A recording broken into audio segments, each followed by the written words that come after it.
Today we are going to see about the plane wave Madrib structure 4x3 concept.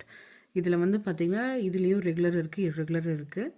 Regular அப்படின்னா warp டைரக்ஷன்லேயும் left டைரக்ஷன்லேயும் ஈக்குவலாக distribute ஆச்சு அப்படின்னா we will call that as regular. For example 2x2 4x4 இதெல்லாமே வந்து regular structure. இதுவே வார்ப்பு weft ஈக்குவலாக இல்லை அப்படின்னா அதை இர்ரெகுலர் ஸ்ட்ரக்சர்னு சொல்லுவோம். ஸோ இங்கே வந்து பார்த்தீங்கன்னா 4x3ன்னு எடுத்துருக்கோம். நம்ம 4 வந்து வேறு 3 வேறு. ஸோ இது ரெண்டுமே ஈக்குவலாக இருக்கான்னு கேட்டால் இல்லை. So we will call this as irregular structure. ஓகேங்களா? ஸோ இது எப்படி வந்து நம்ம போடணுங்கிறத நான் இப்போ காமிக்கிறேன் உங்களுக்கு. அதுக்கு ஆஸ் யூஷுவல் ஃபஸ்ட்டு நம்ம மார்க் பண்ணிடலாம். 4x3 அப்படின்னா 4 + 3 5 6 7. ஸோ நம்ம மார்க் பண்ணிடலாம். 1 2 3 4 5 6 7 and 1 2 3 4 5 6 7. ஸோ இதில் மேட்ரிப் எப்படி மார்க் பண்ணுறது நம்ம பார்க்க போகிறோம். சரிங்களா? சின்ஸ் இது வந்து பார்த்திங்க அப்படின்னா 4 அப்படிங்கிறதுனால இது ஒரு தடவை நம்ம போடுறதோடு விடக்கூடாது.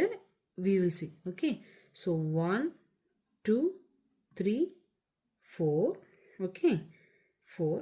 அதே வந்து பார்த்திங்கன்னா 1 2 3 4 1 2 3 4 1 2 3 4. ஸோ நான் என்ன பண்ணியிருக்கேன், 4ங்கிறது வந்ததை ஒரே இதில் 4 எல்லா டைரெக்ஷன்லேயும் 4 எக்ஸ்டெண்ட் பண்ணியிருக்கேன். வார்ப் வேலையும் 4 எக்ஸ்டெண்ட் பண்ணியிருக்கேன், லெஃப்ட் வேலையும் 4 எக்ஸ்டெண்ட் பண்ணியிருக்கேன். சரிங்களா? அடுத்தது 3 இருக்குது. 3 எப்படி எக்ஸ்டெண்ட் பண்ணணும்? Same 1 2 3 1 2 3 and 1 2 3. சேம் இங்கேயும் வார்ப் டைரெக்ஷன்லேயும் 3 டைம்ஸ் எக்ஸ்டெண்ட் ஆகிருக்கு, லெஃப்ட் டைரெக்ஷன்லேயும் 3 டைம்ஸ் எக்ஸ்டெண்ட் ஆகிருக்கு. This is the mat rib weave structure. Okay, இதை டிசைனை மார்க் பண்ணி காமிக்கிறேன். ஸோ அந்த டிசைன் இந்த 7 rows 7 columns அப்படிங்கிறது நான் இங்கே மார்க் பண்ணி காமிக்கிறேன் உங்களுக்கு. This will be the design. Okay, next வந்து பார்த்திங்க அப்படின்னா இதில் நேமிங் செரமனி நான் சொன்ன மாதிரி நம்ம நேம் பண்ண போகிறோம் ஒவ்வொரு டிசைனையும். ஸோ இங்கே வந்து பார்த்திங்கன்னா இந்த ரோ இந்த காலமுக்கு வந்து 1 நான் நேம் வைக்கிறேன். இதே மாதிரி இது இருக்கிறதுனால இதுக்கும் 1, இதே மாதிரி இது இருக்கிறதுனால இதுக்கும் 1, இதே மாதிரி இது இருக்கிறதுனால இதுக்கும் 1. இதை விட இது டிஃப்ரெண்ட்டாக இருக்கிறதுனால we will name it as 2. அதனால இது ஒரே மாதிரி இருக்கிறதுனால 2, இது ஒரே மாதிரி இருக்கிறதுனால 2. Okay, so we have 1 and 2 designs வந்து நம்மளுக்கு கிடச்சிருக்கு.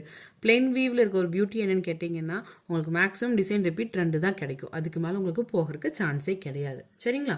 ஸோ பெக் பிளான் மார்க் பண்ண போகிறோம். இப்போ நம்ம பெக் பிளானுக்கு பார்த்தீங்கன்னா 1 2 2 மார்க் பண்ணால் போதும். ஸோ 2 காலம் இருந்தால் நம்மளுக்கு போதும். So I marking peg plan. Peg பிளான்னா என்ன? எக்ஸாக்டாக இந்த 1 2 என்ன டிசைன்ஸ் இருக்கோ அதை அப்படியே தூக்கி இங்கே காப்பி பண்ணுறது தான் பெக் பிளான். ஏன் ரிவர்ஸாக பண்ணுறோன்னா கொஞ்சம் ஈஸியாக இருக்கட்டும் அப்படிங்கிறதுக்காக we are reversing. First design போட்டு டிராஃப்ட்டை போட்டு தான் பெக் பிளான் வருவோம்.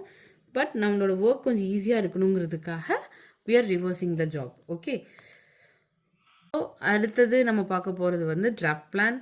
ஸோ ஆல்ரெடி சொன்ன மாதிரி ஒரு காலம் இதை டிசைனோட காலம்ஸ் கூட டிராஃப்டோட காலம்ஸ் மேட்ச் ஆகணும்.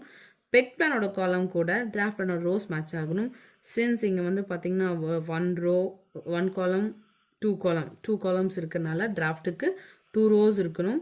ஸோ அதோட ரோஸ் வந்து 2 1 and 2 columns வந்து பார்த்திங்கன்னா டிசைனுக்கு எக்ஸாக்டாக ஈக்குவலாக இருக்க மாதிரி பார்க்கணும். as you can see இந்த பாக்ஸஸ் எல்லாமே இதுக்கு ஈக்குவலாக இருக்க மாதிரி தான் நம்ம காலம்ஸ் போடணும். ஓகே, நெக்ஸ்ட்டு ஸ்ட்ரைட் டிராஃப்ட் போடணும். ஸோ ஆல்ரெடி சொன்ன மாதிரி ஒரு டிசைன் ரிப்பீட்டுக்கு ஒரு ஸ்ட்ரெயிட் டிராஃப்ட்டுங்கிறதுனால டிராஃப்ட்டை வந்து சின்னதாக மாடிஃபை பண்ணி நம்ம இந்த மாதிரி போடுவோம். ஓகே, ஸோ இவ்வளோ தான் நம்மளோட mat rib weave structure. This is irregular structure.